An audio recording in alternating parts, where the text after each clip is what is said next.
Hello everyone, మన తెలుగువారి authentic tomato రసం ఎలా చేయాలో ఒకసారి చూసేద్దామా. ఫస్ట్గా ఒక 4-5 టమాటోలు శుభ్రంగా కడుక్కొని అలా చిన్న చిన్న ముక్కలు చేసి పెట్టుకోండి.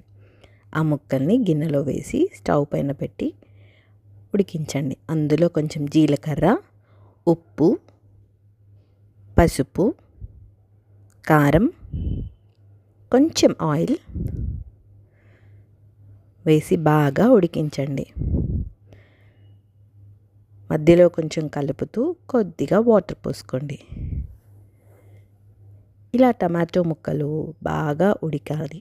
ఉడికిన తర్వాత స్టవ్ కట్టేసి వాటిని మెత్తగా మెదుపుకోండి. చూసారా, అలా పేస్ట్ లాగా మెత్తగా మెదపండి.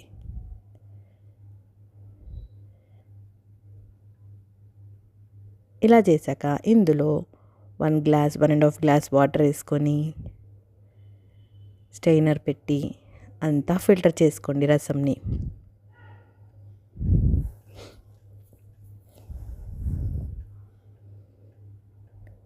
ఈ రసం తీసుకొని స్టవ్ పైన పెట్టి కాసేపల్లా మరిగిస్తూ ఉండండి.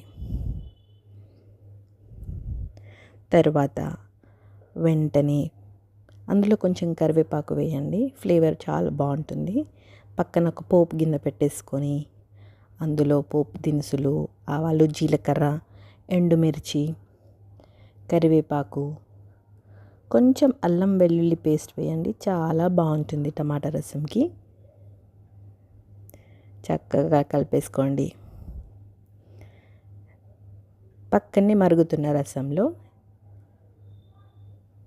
ఇదంతా యాడ్ చేసేసేయండి. ఎంత బాగుందో చూడండి. రైస్లో వేసుకొని రసం తింటే ఆహా, ఆ టేస్టే చెప్పలేము అసలు. మీరు కూడా ఒకసారి ట్రై చేసి కమెంట్ చేయండి. వీడియోని లైక్ చేయండి, మర్చిపోకండి.